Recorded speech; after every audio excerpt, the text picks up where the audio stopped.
This is Sridhar Gadari, senior journalist, managing editor, media news. Telangana రాష్ట్రానికి గవర్నర్గా పనిచేసిన తమిళిసై గారి గొప్పతనం ఏంటి అనేది మనం తెలంగాణ రాజ్భవన్లో అసిస్టెంట్ సెక్రటరీగా సేవలందించి ఈరోజు తెలంగాణ విజిలెన్స్ కమిషన్లో అసిస్టెంట్ సెక్రటరీగా పదవీ విరమణ పొందుతున్న సీతారాములు గారు ఉన్నారు. ఆయన అడిగి మరిన్ని వివరాలు తెలుసుకుందాం.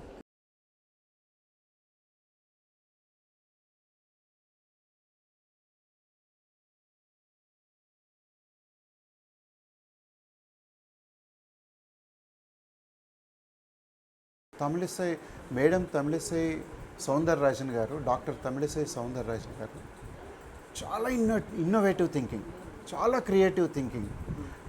మనకు అసలు ఆ ఊహకు అందదనమాట. మేడం ఆలోచన స్థాయి మనకి ఊహకు అందదు. వారు రాజ్భవన్లో అనేకమైన సంస్కరణలు తీసుకొచ్చారు. అట్లాగే టైం టు టైం రాష్ట్ర ప్రభుత్వానికి వారు మేడం రాగానే ఇక్కడ డెంగ్యూ వ్యాధి చాలా తీవ్రంగా ఉండేది. మేడం అప్పుడు ప్రభుత్వానికి మంచి సలహాలు సూచనలు ఇచ్చి తను డాక్టర్గా వారికి ఉన్నటువంటి విశేషమైన అనుభవంతో, అట్లాగే సౌందరరాజన్ సార్, తమిళిసై సౌందరరాజన్ గారి హస్బెండ్, వారు డాక్టర్, రెనౌడ్ నెఫ్రాలజిస్ట్. వారు కూడా చక్కటి సలహాలు ఇచ్చేవారు. వారిని చూస్తే అంటే భార్య ఒక గవర్నర్గా లేదా వారి కెరీర్ అభివృద్ధి పరచడానికి భర్త ఇంత సహకరిస్తారా, భర్తలు కూడా ఇంత సహకరిస్తే మహిళలు ఎంత అభివృద్ధి చెందుతారనేది సౌందరరాజన్ సార్ వారి దగ్గర నేర్చుకున్నాం. చాలా గొప్ప జంట వాళ్ళిద్దరూ కూడా.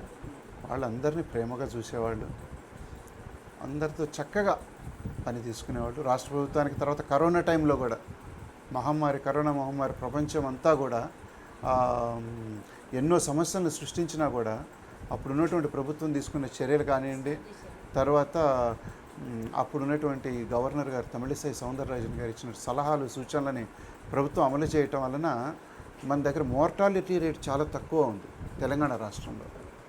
అలాగే రికవరీ రేట్ చాలా ఎక్కువగా ఉంది నేషనల్ యావరేజ్తో పోల్చినప్పుడు కానీ ఎప్పుడైనా.